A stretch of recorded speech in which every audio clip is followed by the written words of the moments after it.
បាទខ្ញុំបាទសូមអាចជាប្រធានសមាគមសិល្បៈក៏ដូចជាតំណាងឲ្យសិល្បករសិល្បករនេះទាំងអស់ទូទាំងប្រទេសគឺមានអារម្មណ៍រន្ធត់តក់ស្លុតនិងអាឡោះអាល័យរកអ្វីព្រៀបផ្ទឹមបំបានពេលដែលបានឮទទួលដំណឹងថា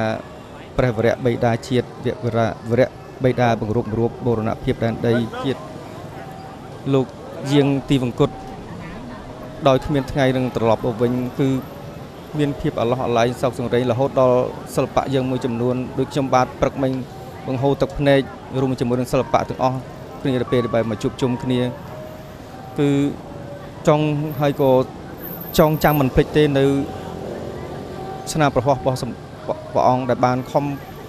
ដឹកនាំប្រទេសកសាងប្រទេសជាតិរហូតដល់សពថ្ងៃធ្វើឲ្យប្រទេសជាតិយើងរីករួបរวมគ្នាឈប់កាប់ខ្មែរនិងខ្មែរឈប់កាប់សម្លាប់គ្នាបែរមកនាំគ្នាកសាងប្រទេសកសាងជាតិកសាងទឹកដីឲ្យមានកេរ្តិ៍ឈ្មោះល្បីឡើងវិញ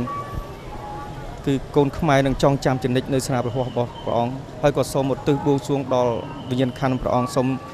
យាងទៅដល់កាន់សុគតិភពកុំបីឃ្លៀងឃ្លាតឡើយហើយក៏សូមឲ្យពរឲ្យជ័យពលឹងរបស់ព្រះករុណានៅតែជាពលឹងនឹងគ្រប់គ្រងជួយคุ้មគ្រងដែនដីខ្មែរយើងឲ្យបានរីកចម្រើនរុងរឿងសុខសន្តិភាពជានិច្ចតទៅខ្ញុំបាទជាសិល្បករមួយរូបពេលដែលសម្ដេចយើងចូលទីវង្គតខ្ញុំបាទមានអារម្មណ៍ថាអត់ចង់ឲ្យវត្តមានរបស់ព្រះអង្គយើងចូលទីវង្គតទេព្រោះខ្ញុំកើតមកដឹងក្តីធំប៉ុណ្ណេះគឺស្គាល់និងដឹងថាមានតែសម្ដេចទេដែលដឹកនាំប្រទេសរហូតកន្លងមកដែលជាមលុបសម្រាប់ឲ្យប្រជារាស្ត្រទាំងអស់នៅក្នុងប្រទេសខ្មែរបានសេចក្តីសុខខ្ញុំមានអារម្មណ៍ក្រៀមក្រំខ្លាំងណាស់ដោយសារថាឮដំណឹងថាព្រះអង្គចូលទីវង្គតគឺថាតក់ស្លុតក្នុងចិត្តគឺថាមានតែព្រះអង្គទេដែលទាមទារឯករាជ្យបាទជំនាន់បារាំងវាយបារាំងចេញហើយនឹងទាមទារយកបាននៅព្រះវិហាររបស់យើងនឹងថ្វាយប្រពោបួងសួងដល់វត្ថុស័ក្តិសិទ្ធិទេវតាទាំងអស់សូមបីបាច់តាមថែរក្សាសូមឲ្យព្រះអង្គ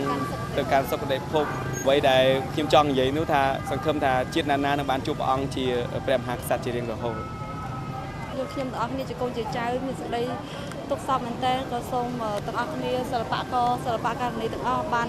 ចូលរួមចាដង្ហែព្រះរាជសពរបស់សម្ដេចតាចាហើយក៏សូមជាឱកាសនេះក៏សូមគោរពញាណក្ខន្ធសម្ដេចតាសូមឲ្យចូលទីមង្គតនេះសូមទៅកាន់បរមសុគតិភពហើយសូមជួយ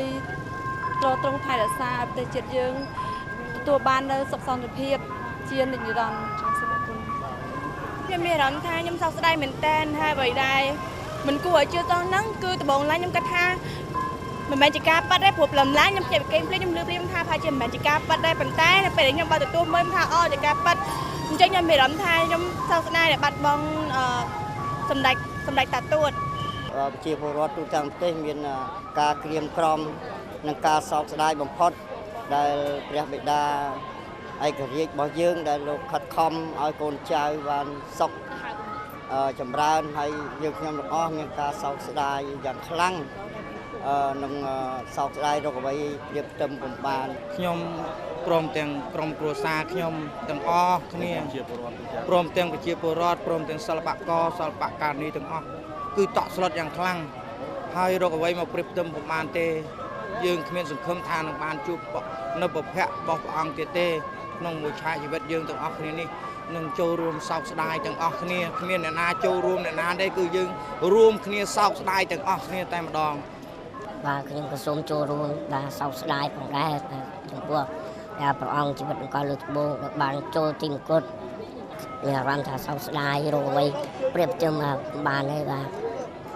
កតមនាសបាយយាសា